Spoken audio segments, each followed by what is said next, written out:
할렐루야, 좋은 아침입니다. 오늘은 4월 3일 목요일입니다.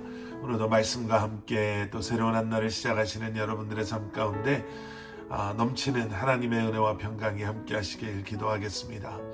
오늘도 사모하는 마음으로 또 간절한 마음으로 우리에게 주시는 하나님의 말씀을 묵상하시고 또 말씀 묵상을 통해 하나님을 힘써 알아가시는 여러분들 되실 수 있기를 기도하겠습니다.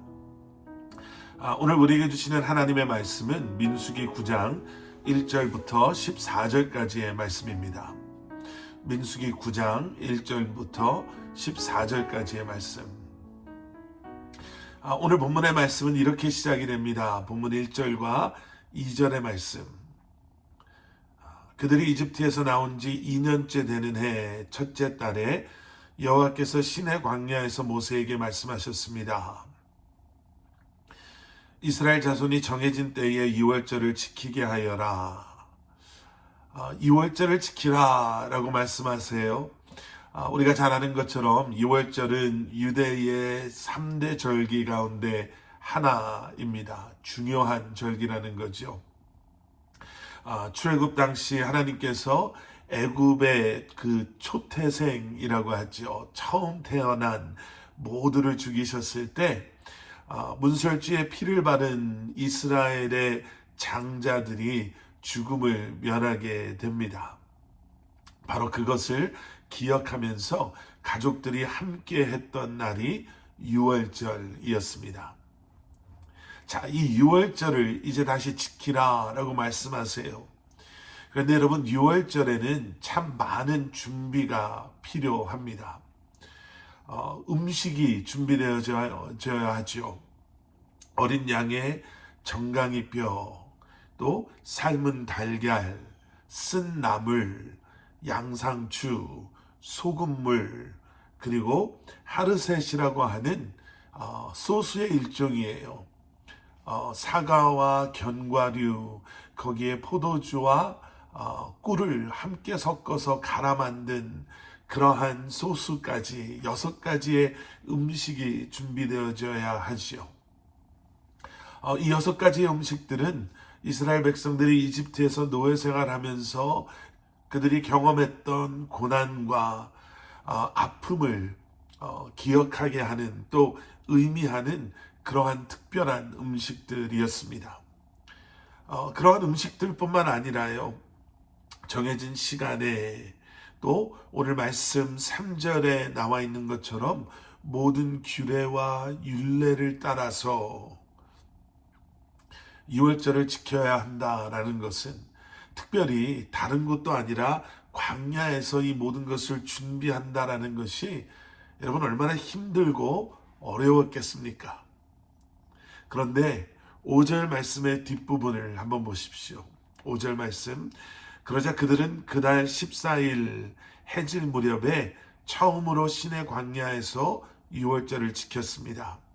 여호와께서 모세에게 명하신 그대로 이스라엘 자손이 행하였습니다. 우리가 가지고 있는 생명의 삶 번역에서는 명하신 그대로라고 번역해놨죠. 여러분, 우리의 삶이 광야에 있는 것 같건 아니면 애굽에 있는 것처럼 보여지건 아니면 약속의 땅에 있는 것처럼 느껴지는 것은 사실 중요하지 않습니다. 중요한 것은 지금 우리가 명하신 그대로 말씀하신 그대로 살고 있는가라는 거예요. 아무리 광야와 같은 시간을 지나간다 할지라도 말씀하신 그대로 우리가 살아간다면 그곳에서도 우리를 먹이시고 입히시고 또 우리를 보호하시는 하나님을 경험하는 은혜의 삶을 우리가 살 수 있는 것이고요. 우리가 아무리 약속하신 땅에 들어가는 것 같은 삶을 산다 할지라도 우리가 말씀하신 그대로 살 때 우리를 위해 싸우시고 우리와 함께 하시는 하나님을 우리가 경험하며 그 은혜 가운데 거하는 삶을 살게 될 줄 믿습니다. 자, 계속되어지는 말씀에는요, 유월절에 함께 할 수 없었던 사람들에 대한 말씀이 나옵니다. 6절과 7절 말씀. 그러나 그들 가운데 사람의 시체로 인해 부정해져서 그날의 유월절을 지키지 못하게 된 사람들이 있었습니다. 그들이 그날 모세와 아론에게로 왔습니다. 그리고 그 사람들이 모세에게 말했습니다. 우리가 시체로 인해 부정해졌습니다. 하지만 다른 이스라엘 자손들과 함께 정해진 때에 여호와께 예물을 드리지 못하게 하시면 어떻게 합니까? 시체 때문에 부정해진 사람들, 그들이 모세에게 질문하는 거죠. 어떻게 하면 우리도 여호와께 예물을 드릴 수 있겠습니까? 유월절을 지킬 수 있겠습니까? 라는 질문이었습니다. 하나님께서 뭐라고 대답하시나? 11절과 12절 말씀. 그런 사람은 둘째 달 14일 해질 무렵에 그날을 지키면 된다. 누룩 없는 빵과 쓴 나물과 함께 어린 양 고기를 먹도록 하라. 아침까지 하나도 남겨서는 안 되고 뼈를 하나도 꺾어서는 안 된다. 모든 규례를 따라 유월절을 지키라. 하나님께서는 그들이 지킬 수 있는 방법을 말씀해 주십니다. 한 달 후에 라는 시간적인 변화 속에, 하지만 변하지 않는 모든 규례를 따라 유월절을 지키라 라고 말씀하시죠. 그리고 13절 뒷부분을 보시면요, 부정하지도 않고 또 여행을 떠났기 때문에 유월절을 지키지 않는 사람들은 자기 백성 가운데서 끊어질 것이다 라고 말씀하십니다. 왜요? 여호와의 예물을 정한 때에 바치지 않았기 때문에, 지키지 않았기에, 하나님께서 정하신 대로 하지 않았기 때문에. 또 계속되어지는 14절 말씀에서는요, 이방인들에게도 유월절을 지킬 수 있는 길을 열어주시는데요. 뭐라고 말씀하시냐면 규례와 율례를 따라 그렇게 하게 하라라고 말씀하십니다. 여러분, 여기서 중요한 것을 우리는 발견하게 됩니다. 유월절의 주인은 하나님이시고, 유월절의 주인이 하나님이시기 때문에 하나님께서 말씀하신 대로 그 유월절을 지켜야 하며, 유월절을 지킴에 있어서 중요한 것은 내가 누구냐가 아니라 하나님의 말씀대로 규례와 율례대로 지키는 것인가 아닌가라는 것이죠. 민수기에서 참 복잡한 말씀처럼 보여지는 말씀 속에 흐르고 있는 동일한 메시지가 있습니다.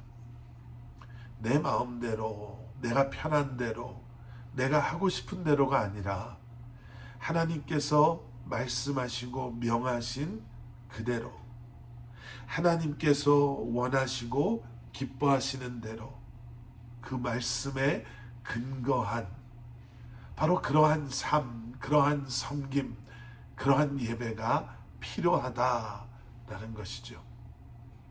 우리의 형편을 아시는 하나님께서 우리가 어쩔 수 없이 할 수 없는 그 순간에 그 어쩔 수 없음 때문에 우리를 벌하시거나 우리를 리젝트 하시는 것이 아니라, 이방인이라 할지라도 우리가 지금 당장은 부정함으로 나아가지 못한다 할지라도 하나님께서는 우리로 하여금 하나님의 말씀 안에서 여전히 주님 앞에 나아갈 수 있는 길을 열어놓으셨음을 기억하시고 본질에 집중하시는,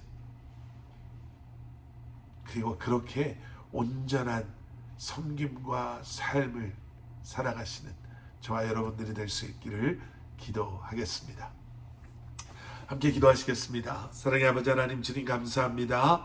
주님께 온전히 나아갈 수 있는, 하나님의 말씀 명하신 그대로 순종할 수 있는, 다시 한번 본질에 집중할 수 있고 주님만을 바라볼 수 있는 우리 한 사람 한 사람이 되게 하여 주시옵소서.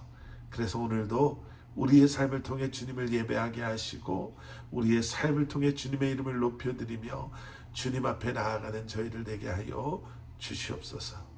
예수 그리스도 이름 받들어 간절히 기도드렸사옵나이다. 아멘.